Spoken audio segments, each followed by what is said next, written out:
اس پر 10 رحمتیں نازل فرماتا ہے، 10 درجات بلند فرماتا ہے اور اس کے 10 گناہوں کو معاف فرماتا ہے۔ صلو علی الحبیب صلی اللہ تعالی علی محمد صلی اللہ تعالی علیہ وآلہ وسلم۔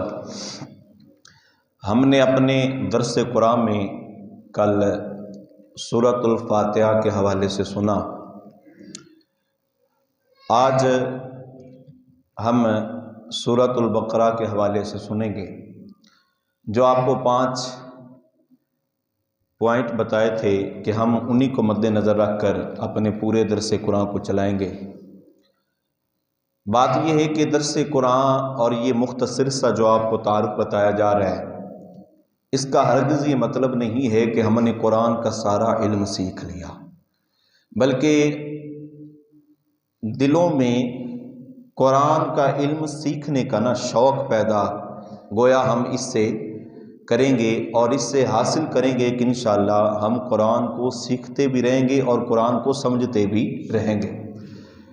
ایک بات ہے بندہ خالی قرآن پڑھ جائے، وہ الگ بات ہے، لیکن قرآن کو سمجھ کر پڑھنا جو ہے نا، یہ ایک ایسا اپنی زندگی میں انقلاب برپا کرتا ہے، ایسا کہ انقلاب آتا ہے کہ اب اس کو جو کہا جاتا تھا نا کہ سورۃ انفال میں فرمایا گیا کہ جب قرآن کی تلاوت کی جاتی ہے تو ایمان والوں کے ایمان اور بڑھ جاتے ہیں، ایمان والوں کے ایمان ہے، یہ اس کے مطابق تھا۔ اس کے مقاصد میں سے یہ بھی تھا کہ انسان جو ہے قرآن کے مقاصد و مطالب جو ہے سیکھے۔ سورۃ البقرہ جو ہے، اس میں ابتدائی جو چیزیں ذکر کی گئی ہیں وہ 3 چیزیں ہیں۔ ایک چیز ہے اللہ تعالیٰ کی توحید، رب کی توحید۔ اس سورۃ بقرہ میں توحید پر خوب اللہ تعالیٰ نے جو ہے بتایا کہ توحید جو ہے نا، اس کے بغیر کوئی چارہ نہیں۔ دوسری بات اللہ تعالیٰ نے رسالت کو بیان کیا کہ آقا علیہ الصلوۃ والسلام کی رسالت کا اثبات اس انداز سے، ثبوت اس انداز سے جس کے دلائل خود خدا دیتا ہے۔ اور تیسری چیز منافقین کا طریقہ اور ان کا انجام، کہ ان کا انجام کیا ہے اور وہ طریقہ دنیا میں رہ کر کیا اپناتے تھے۔ سورۃ بقرہ کو اس کا نام رکھنے کی وجہ یہ ہے کہ اس سورت میں بنی اسرائیل کی ایک گائے تھی، اس کا ذکر ہے۔ یہ ایک بہت طویل واقعہ ہے، آپ کو اس کا پس منظر کی طرف تو نہیں، لیکن چند ایک چیزیں جو اس میں قرآن میں بیان کی گئی وہ بیان کرتے ہیں کہ فرمایا سورہ بقرہ کو بقرہ اس لیے کہتے ہیں کہ بنی اسرائیل حضرت موسیٰ علیہ السلام کے قوم تھی اور ان کو اللہ تعالیٰ نے حکم دیا تھا کہ وہ ایک گائے کو ذبح کریں۔ اب کون سی گائے تھی، کس وجہ سے یہ حکم ملا تھا کہ آپس میں دو بندے آپس میں انہوں نے آپس میں لڑے اور ایک نے دوسرے کو قتل کر دیا۔ تو ایک بندہ وہ چلا، اس نے کہا جی دیکھیں جی فلاں نے قتل کر دیا، فلاں نے قتل کر دیا۔ بالآخر قصہ حضرت موسیٰ علیہ السلام کی طرف گیا تو حضرت موسیٰ علیہ السلام نے پھر ان کو وہ حکم دیا کہ آپ جو ہے اس طرح کریں، پتہ چل جائے گا، ہم اس کی ہڈی کو پکڑیں گے، جو مقتول ہے اس کی ہڈی کو پکڑیں گے، پتہ چل جائے گا کہ کس نے قتل کیا ہے۔ یہ بہت ایک طویل قصہ ہے، لیکن قرآن مجید فرقان حمید میں اس کو بڑا وضاحت کے ساتھ، اور سورۃ بقرہ قرآن کی سب سے بڑی سورت ہے، اس کو بڑے وضاحت کے ساتھ لکھا ہے۔ بالآخر اتنی وضاحت کے ساتھ بیان کیا گیا ہے قرآن میں، کچھ تو اس میں ہوگا۔ ایک تو اس میں فرمایا گیا یہ ہے کہ کبھی بھی اپنے نبیوں سے زیادہ سوال، یعنی ایک گائے کا جب حضرت موسیٰ نے ان کو ذکر فرمایا کہ گائے کو ذبح کرو، اگر وہ سر تسلیم خم کر لیتے، مان جاتے کہ ہم گائے ذبح کرتے ہیں، انہوں نے کہا جی کیسا رنگ ہونا چاہیے، چال کیسی ہونی چاہیے، وہ کتنے قد کی ہونی چاہیے، اس کی عمر کتنی ہونی چاہیے، یعنی کہ انہوں نے اور باتیں پوچھتے گئے تو اور زیادہ پھنستے گئے۔ تو فرمایا زیادہ سوالات اپنی عقل سے، اپنی اٹل سے، بلکہ جب نبی اور اس کا خدا فرمائے نا یہ کریں تو پھر یہ نہیں ہونا چاہیے کیوں، کس طرح، کیسے، بلکہ مان لینا چاہیے۔ میں قربان جاؤں آپ آقا علیہ الصلوۃ والسلام کے صحابہ کرام پر کہ میرے کریم آقا علیہ الصلوۃ والسلام نے جب ایک مرتبہ قافلہ جو ہے گزر رہا تو ان کے پاس ایک اونٹ تھا سرخ کلر کا، لال کلر کا، حضور کو پسند آ گیا تو حضور نبی علیہ الصلوۃ والسلام نے فرمایا اس کی قیمت کیا لینا چاہتے ہو؟ انہوں نے کہا کہ ہم اس کی قیمت اتنی لینا چاہتے ہیں۔ حضور نے فرمایا ٹھیک ہے آپ یہاں رکے، میں قیمت لے کے آتا ہوں۔ جب آقا علیہ السلام قیمت لے کے آئے، ان کے دل میں پیچھے سے انہوں نے باتیں کی، دیکھیں ہمیں تو منہ مانگی قیمت مل رہی ہے، منہ مانگی قیمت مل، کیوں نہ ہو کہ ہم جو ہے وہ زیادہ بڑھا لیتے ہیں۔ تو انہوں نے کہا کہ ہم نے آپ کو زیادہ قیمت کہی تھی، اس قیمت میں ہماری ڈیل نہیں ہوئی۔ آقا علیہ السلام نے فرمایا، اسی میں انہوں نے کہا کوئی گواہ حضرت خزیمہ قریب سے گزر رہے تھے، میں بتا رہا ہوں کہ سر تسلیم خم کر لینا چاہیے۔ میرے آقا کے صحابہ کی تربیت کمال کی تربیت ہے، اگر ہر امتی کی وہ تربیت بن جائے، ہر امتی کا وہی کردار بن جائے جو کردار صحابہ تھا، تو یقین جانو آج بھی مسلمان جو ہے وہ دنیا پر فتح کرے گا۔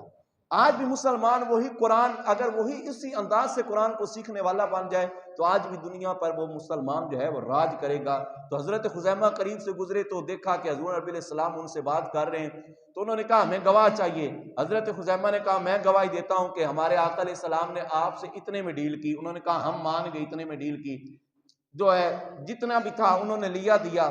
حضور نے پوچھا حضرت خزیمہ سے رستے میں جاتے، خزیمہ یہ تو بتا کہ تو پاس تھا نہیں لیکن پھر گواہی کیسے دے دی؟ تم پاس تھے نہیں، گواہی کیسے دے دی؟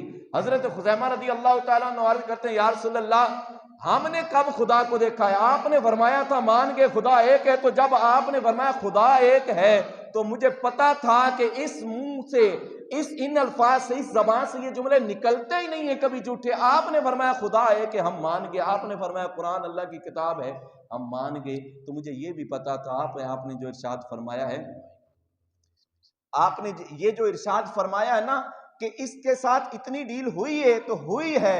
حضور نے فرمایا خزیمہ آج کے بعد ایک قانون لاگو کر دیتا ہوں، وہ قانون یہ ہے کہ جو بھی گواہی ہوتی ہے اس میں 2 بندوں کا ہونا شرط ہے، لیکن اگر کوئی ایسا مجمع ہو جہاں پر گواہی کی ضرورت پڑے اور خزیمہ وہاں بیٹھا ہو، تم ایک بھی دے دو گے تو پھر بھی تیری قبول کر لی جائے گی۔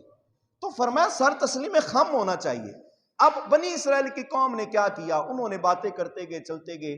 اب وہ قتل ہوا تھا لالچ میں قتل ہوا تھا کہ جائیداد دوسرے جس کو مقتول تھا اس کے پاس کافی مال و دولت تھا۔ اس وقت کے مال دولت ہوتا تھا بھینسیں، گائیں، اونٹ، بکریاں، ریوڑ ہوا کرتا تھے مال دولت، یہ پیسہ نہیں ہوا کرتا تھا۔ تو اس کے پاس بڑا وسیع مال و دولت تھا، تو اپنے اس دوست کو اس نے قتل کیا صرف مال و دولت کی ہوس میں آ کر، لالچ میں آ کر۔ اور ساتھ فرمایا کہ جب وہ گائے کو تلاش کرتے کرتے پہنچے تو جس بندے کے پاس پہنچے نا وہ نوجوان تھا، اس نوجوان نے کہا کہ میں اس گائے کی قیمت، انہوں نے پوچھی، کہا کہ قیمت کیا لوگے؟ بولا قیمت میں لوں گا کہ آپ جو ہے نا جب اس کو ذبح کرو اس کا چمڑا اتار لو نا، اس چمڑے کو اشفیوں سے بھر کر مجھے دے دینا، یہ اس کی قیمت ہے۔ حضرت موسیٰ کی بارگاہ میں جاتے ہیں، کہتے ہیں یا نبی اللہ یہ کیسی بات ہے کہ ہم کہاں سے اتنی رقم لائیں کہ اس کا چمڑے کو اشرفیوں سے بھر دیں؟ ایسا کیسے ہو سکتا ہے؟ اب حضرت موسیٰ علیہ السلام نے فرمایا اگر تم چاہتے ہو کہ یہ ہو جائے تو پھر ان کی بات مان جاؤ۔ انہوں نے کہا ٹھیک ہے، بات مان لی، اشرفیوں سے بھر دیا۔ اب وہ جو نوجوان تھا جس کو اتنا مال دولت ملی، وہ ایک فقیر تھا، درویش ٹیپ تھا۔ اس کے والد صاحب نے گاؤں کا چھوٹا سا بچہ اللہ کی امان میں چھوڑا تھا۔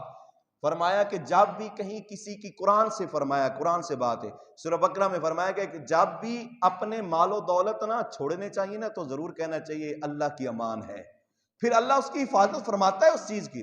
فرمایا اللہ کی امان میں چھوڑا۔ اب وہ نوجوان اپنے والدین کو فرما بردار، باپ فوت ہو گیا، والدہ کا فرما بردار تھا، والدہ دعائیں دیتی تھی کہ اللہ تجھے اتنا مال دے گا، اتنا مال دے گا نا کہ تیرا وہم و گمان بھی نہیں ہوگا۔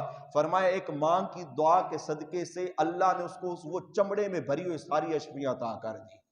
تو ایک یہ سے ہمیں سبق یہ بھی ملتا ہے اس سے کہ بھائی میرے والدین کی فرما برداری میں بڑی برکت رکھی گئی ہے۔ دعا والدین، فرمایا میرے آقا علیہ السلام کی اب حدیث سنے، حضور نے فرمایا پورا زمانہ جو ہے نا، پورا زمانہ کسی کے لیے بات دعا کرے نا، یا اللہ اسے بدنیک بنا، اس کا بیڑا غرق کر، تو فرمایا اگر والدین اس کے لیے ہاتھ اٹھا کر دعا کریں یا اللہ اس کو نیک بنا، اس کو ستے خیرات عطا فرمایا، تو فرمایا اللہ والدین کی سن لے گا، پورے مجمع کی، پورے جہاں کی رد دعائیں کر دے گا۔ اور اگر والدین کہہ دیں یا اللہ اس کو بدنیک بنا، تو اللہ تعالیٰ والدین کی بات دعا سنے گا، پورے زمانے کی دعائیں جو ہے رد کر دے گا۔ ایک ہمیں سورۃ بقرہ سے یہ سبق ملتا ہے۔ دوسری بات اس میں ایک مضمون بیان کیا گیا ہے کہ اللہ تعالیٰ کی ابتدا ہی میں منافقین کی 37 آیات تک، الف لام سے لے کر 37 آیات تک منافقین کی روش کو بیان کیا۔ قربان جائیں، یہاں پر بھی خدا نے جو کیا نا اپنے حبیب کے لیے کمال کیا ہے۔ اب سوال منافقین کرتے تھے، جواب خدا دیتا تھا۔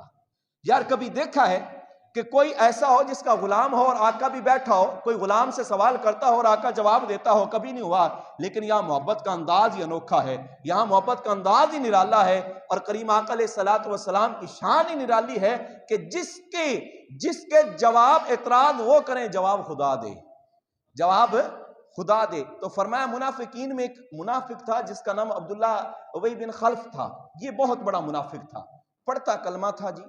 ہر کلمہ پڑھنے والا مسلمان نہیں ہوتا، قرآن سے ثابت ہے، آیت نمبر 1 سے سورہ بقرہ کی آیت نمبر 1 سے 37 تک، ہر کلمہ پڑھنے والا مسلمان نہیں ہوتا۔ عبداللہ ابن ابی جو تھا یہ منافق تھا، حضور کے ساتھ جنگیں بھی کرتا تھا، جنگ پر بھی جایا کرتا تھا، مال غنیمت کو بھی کھینچ لیتا تھا، اور حضور نبی علیہ الصلوۃ والسلام کے خلاف پروپیگنڈے بھی کرتا تھا۔ سارے کام جو ہیں وہ ساری روش جو ہے نا اس میں پائی جاتی تھی۔ لیکن منافقین جو تھے ان کے خلاف جب جاتا نا تو کہتا وَإِذْ أَخَذْنَا مِيثَاقًا، جب اللہ نے ان سے وعدے کے بارے میں پوچھا نا، اللہ نے فرمایا اے محبوب ان سے وعدہ لو کہ یہ ادھر جا کر تمہاری باتیں نہ کیا کرے، ادھر جا کر تمہاری باتیں نہ کیا کرے۔ وَإِذَا لَقُوا الَّذِينَ آمَنُوا قَالُوا آمَنَّا، جب وہ ایمان والوں سے ملتا قَالُوا آمَنَّا تو کہتا ہم ایمان لائے۔ منافق جو تھے وہ کہتے ہم ایمان لائے۔ وَإِذَا خَلَا بَعْضُهُمْ إِلَىٰ بَعْضٍ قَالُوا أَتُحَدِّثُونَهُمْ، اور جب وہ کہیں دوسرے اپنے ساتھیوں کے ساتھ ملتے تو ان سے کہتا ہم تو ان سے ٹھٹھا مذاق کیا کرتے تھے۔ ایک مرتبہ نا اس کو حضور نبی علیہ السلام اپنے ساتھ جنگ پہ لے گئے۔ یہ دوسری بات اسی سورہ بقرہ میں سے 3 باتیں ہیں جو آپ اس کے سامنے رکھنی ہیں، یہ دوسری بات ہے۔ تو حضور نبی علیہ الصلوۃ والسلام اس کو جنگ کے پر لے گئے، تو درمیان میں بہت سارے لوگوں کو اس نے ذہن ان کا خراب کیا، اور ان لوگوں کو جو ان کے ساتھ ملے ہوئے تھے ان کو واپس بلانے لگا۔ تو واپس آئے نا تو مدینے کے ساتھ بالکل قریب پہنچے تو وہاں پر کسی سے ملے اور اسے کہا ثم نعوذ باللہ، وہ جملے میں نہیں بول سکتا جو اس منافقین نے حضور کے لیے بولے۔ تو جب اس کے بیٹا، اس کا نام بھی عبداللہ تھا، اس کے بیٹے کا نام بھی عبداللہ تھا، جب اسے پتہ چلا نا کہ میرے بابا نے حضور کے بارے میں یہ غلیظ جملے بولے ہیں اور مدینے میں بھی داخل ہونے لگا ہے، تو قربان جائیں اس عبداللہ کے عشق پر کہ یہ جو منافق اس کا باپ تھا نا، تو اس سے یہ بھی آپ نے جانچ پڑتال کرنی ہے کہ منافقوں سے تعلق چاہے وہ والد ہی کیوں نہ ہو توڑنا پڑتا ہے حضور کے صدقے سے۔ حضور سے محبت اگر رکھنی ہے نا، ایک دل میں اگر تم چاہو کہ میرا باپ منافق ہو، میرا بھائی منافق ہے، ہم منافقین کا ساتھ دیتے ہیں اور کہیں ہم رسول اللہ کے ہیں، ایسا ہو نہیں سکتا ہے۔ حضرت عبداللہ رضی اللہ تعالیٰ عنہ جو کہ اس کا بیٹا تھا، جب اس کو پتا چلا کہ میرے ابے نے یہ بات حضور کے خلاف غلیظ جملے بولے ہیں، تو مدینے کے دروازے پہ باہر نکل آیا، اور باہر آ کر جو ہے نا باہر کھڑا ہو کر اپنے باپ کو آتے ہوئے دیکھا نا تو باپ سے کہا کہ یہاں رک جا، کہا تو نے حضور کے بارے میں غلط جملے بولے ہیں؟ عبداللہ ابن ابی خلف سے کہا تو نے غلط جملے بولے ہیں حضور کے بارے میں؟ تو اس نے کہا جی ہاں میں نے بولے ہیں، لیکن وہ ٹال مٹول کرنے لگا۔ تو وہ ان کا جو بیٹا عبداللہ تھا، حضرت عبداللہ رضی اللہ تعالیٰ، انہوں نے کہا میں اس وقت تجھے مدینے میں نہیں جانے دوں گا جب تک تو یہ نہ کہہ لے کہ وہ میں ہوں، آقا نہیں ہے۔ وہ جملے اپنے لیے نہیں بولے گا تو میں تجھے مدینے میں داخل نہیں ہونے دوں گا، میں تیرا سر کاٹ کے اس دروازے پہ لٹکاؤں گا، جب حضور آئیں گے اور دیکھیں گے مجھ پہ فخر کریں گے۔ اور یہی ہوا کہ جب اس نے بات مان لی نا، منافق تھا، تو جو منافق ہوتا ہے وہ دا بازیاں تو چلتا رہتا ہے نا، دا باز ہوتا ہے، تو انہیں دا کھیلا، اس نے کہا ٹھیک ہے میں اپنے لیے یہ جملے بول رہا ہوں، سارے مدینے کے سامنے، مدینے والے اکٹھے نہیں، سارے مدینے کے سامنے اس نے کہا جی میں وہ بندہ ہوں، ذلیل ہوں، میں ذلیل ہوں، میں ذلیل ہوں، اپنے کو ذلیل کہہ کر میں قربان نہ جاؤں اس عبداللہ کے عشق پر جو حضور کے لیے اپنے باپ کو مارنے کے لیے تیار ہو گیا ہے۔ حضور کے لیے، حضور کے محبت کا اندازہ تو یاد لگاؤ کہ جس ماں باپ نے پالا ہو، جس ماں باپ نے بڑا کیا ہو، جب محبت حضور کی آئے تو پھر نہ ماں باپ دیکھے جاتے ہیں، نہ رشتے دیکھے جاتے ہیں، نہ یہ دیکھا جاتا ہے کہ وہ کیسا ہے، بلکہ یہ دیکھا جاتا ہے کہ میرے آقا مجھ سے کیسے ہے، میرے آقا میرے بارے کیا سوچتے ہیں، کیا میں اس سے برتاؤ وہ کروں تو میرے آقا مجھ پر خوش ہوں گے۔ تو کریم آقا علیہ السلام جب مدینے واپس آئے نا، لوگوں نے بتایا کہ عبداللہ نے یہ کام کیا ہے، اس منافق کے بیٹے نے، عبداللہ نے، حضرت عبداللہ رضی اللہ تعالیٰ عنہ نے یہ کام کیا ہے۔ تو حضور نبی علیہ الصلوۃ والسلام نے پتہ ہے کیا کیا؟ اب اش کرو، اگر تعلق توڑنا ہے تو پھر ایسا بھی ہوتا ہے۔ حضور نے بلایا، مجمع میں بلا کر کھڑے ہو کر اس کا ماتھا چوما اور فرمایا عبداللہ جا، آج کے بعد تیری کوئی بھی دعا رد نہیں ہوگی۔ یار جس کا حضور ماتھا چومے، محبت ہے، محبت ہے، والدین کو ٹھکرایا، ٹھوکر پہ رکھا، لیکن حضور نے ماتھا چوما ہے. تو ہم بھی یہ آرزو کرتے ہیں. یہ سورہ بقرہ میں سب کچھ جو بیان ہے بھائی میرے، تیسری بات سورہ بقرہ میں جو آخری رکوع میں اس کو بیان کی گئی ہے وہ ہے حضرت موسیٰ علیہ السلام ہی کی قوم کا، کہ 40 سال تک حضرت موسیٰ علیہ السلام کی قوم جو ہے نا صحرا میں بھٹکتی رہی. کبھی ادھر جاتے رستہ نہ ملتا، کبھی ادھر جاتے رستہ نہ ملتا، کبھی یہاں جاتے، یہاں تک کہ حضرت موسیٰ علیہ السلام نے پھر ان سے بولا کہ آپ ایمان لے کے آ جاؤ، بندے دے پتر بنو، ایمان لے کے آ جاؤ، رب کو ایک مان لو، رب کو وحدانیت کو مان لو، میری رسالت کو قبول کر لو تو اللہ تعالیٰ تمہیں رستہ دے دے گا. انہوں نے کہا ہم ایمان لے کے آتے ہیں، لیکن ایک شرط ہے، آج پیاس بڑی لگی ہے، پانی آنا چاہیے. پیاس ہے بڑی لگی ہے، پانی آنا چاہیے. حضرت موسیٰ نے کہا تم مان جاؤ گے کہ رب کی وحدانیت کو اقرار کر لو گے؟ کہا مان جائیں گے، پانی آنا چاہیے. تو اللہ تعالیٰ نے حکم ارشاد فرمایا موسیٰ تیرے ہاتھ میں جو عصا ہے نا اس کو پتھر پر مار، دیکھنا پانی نکلتا کیسے ہے. تو فرمایا 12 چشمے پانی کے، 12 قبیلے وہ تھے، 12 قبائل تھے، 12 چشمے پانی کے وہاں سے پھوٹ پڑے. تو مفسرین کرام فرماتے ہیں اس سے ہمیں سبق ملتا ہے کہ دیکھو اپنے مفاد کے لیے اس وقت بنی اسرائیل والے وہ مان گئے. جب پانی پی لیا، رستہ مل گیا، من و سلوہ اتر آیا، جب حضرت موسیٰ علیہ السلام نے ان کے لیے خیر کی دعا کر دی تو وہ پھر کہنے پہ آگے ہمیں تو رب دکھائیں تو ہم ایمان لے کر آئیں گے. یہاں تک کہ حضرت موسیٰ علیہ السلام کوہ طور پہ لے گئے. کوہ طور پہ جب رب کی جھلک دیکھی، سارے کے سارے خاک ہو گئے، راکھ ہو گئے. اللہ نے پھر ان کو زندہ کر دیا، اور پھر ان سے فرمایا کہ ہو سکتا ہے ان میں دوبارہ کوئی ایمان لے کے آ جائے، لیکن وہ ناشکرے تھے. ان کی ناشکری کی وجہ سے ہمیشہ وہ رب کے نافرمان رہے. اللہ تعالیٰ نے ان پر طرح طرح کے عذاب بھیجے. اس سے ہمارے لیے درس یہ ہے کہ اگر اللہ بنی اسرائیل کی قوم جنہوں نے رب کی جھلک کو دیکھا، ہم نے رب کی جھلک کو نہیں دیکھا، لیکن ہم نے آقا علیہ السلام کی زبان سے سنا ہے کہ رب بڑا سونا ہے. رب اساں ویکھیا نہیں پر تیری اکھاں دیکھیا، اساں ویکھیا نہیں پر تیری اکھاں ویکھیا تے ساڈا دل مندا ہے وہ بڑا سونا ہے. لال جنہ دے ہون چویل تے ساڈا دل مندا ہے وہ بڑا سونا ہے. تے کریم آقا علیہ السلام دی شان اقدس حضور نبی علیہ السلام نے اپنی ایک قرآن دے وچ یہ چیزیں لے کر آنے کا مقصد یہ ہے کہ کہیں یہ قوم نافرمان نہ بن جائے کہ ایک وقت کے لیے تو بولے نماز ہم پڑھتے ہیں تاکہ رزق نہیں ہے، ایک وقت کے لیے بولے جی ہماری اولاد نافرمان ہے، ہم نماز پڑھیں گے، اولاد اللہ کر دے گا. یہ ٹھیک ہے، آپ صحیح عقیدہ لے کے آئیں، اعتقاد صحیح لے کے آئیں، صحیح مقصد کے ساتھ آئیں کہ نماز پڑھیں گے اللہ رزق بڑھا دے گا. نماز پڑھیں گے اللہ تعالیٰ رمضان میں، جیسے یہ رمضان کا مہینہ ہے، رمضان میں ہم مسجدوں کا رجوع کرتے ہیں، آپ کریں گے اللہ آپ کے رزق میں برکت دے گا، آپ کریں گے اللہ آپ کو صحت دے گا، آپ اللہ کی طرف جھکیں گے اللہ ہر وہ چیز دے گا جو تم لینا چاہتے ہو رب سے. لیکن کہیں ایسا نہ ہو جائے کہ مفاد ملتے ہی ہم دوبارہ پلٹ کر اسی چوکٹ پہ کھڑے ہوں. کہیں ایسا نہ ہو جائے ہمارا مفاد پورے ہوتے ہی ہم وہی گلیاں محلے اور وہی رب کی نافرمانیوں والی مجلسوں میں بیٹھنا شروع کر دیں. تو خدارا اس درس قرآن سے ہمیں یہ سبق لینا ہے. سورۃ بقرہ کا یہ پہلا پارہ ہمارا مکمل ہوا اور دوسرے پارے کو انشاءاللہ کل بیان کریں گے. اس میں بھی بڑی اہم ترین چیزیں ہیں. تو اپنے حلقہ احباب کو بڑھائیں تاکہ قرآن کا علم جو ہے گھر گھر تک پہنچے، ہر ایک کان تک پہنچے، ہر ایک جو ہے نگاہ سنے کہ ہمارا قرآن کہتا کیا ہے، ہمارا قرآن ہم سے مخاطب کیسے ہوتا ہے، ہمارا قرآن ہم سے کیا لینا چاہتا ہے. اور اسی بات پر اپنے اختتام کرتا ہوں کہ اللہ تعالیٰ نے ارشاد فرمایا کہ اپنے مالوں کو خرچ کرو. الف لام میم ذالک الکتاب لا ریب فیہ ھدی للمتقین الذین یؤمنون بالغیب، جنہوں نے رب کو دیکھا بغیر ایمان، بالغیب ویقیمون الصلاۃ، نماز قائم کرتے ہیں، ویؤتوا الزکاۃ، اور زکوٰۃ دیتے ہیں. اب اس میں زکوٰۃ دینے میں بھی بہت سے مسائل ہیں. اور اسی طرح آگے اللہ نے ارشاد فرمایا کہ وہ اپنے مالوں کو اللہ کی راہ میں خرچ کرتے ہیں جو رب نے دیا ہے. حضور نبی علیہ السلام نے جب ہجرت کی، سب سے پہلے ہجرت جب کی نا مدینے کی طرف، تو سب سے پہلے پتہ ہے حضور نے کیا کام کیا تھا؟ بھلا کیا کام کیا تھا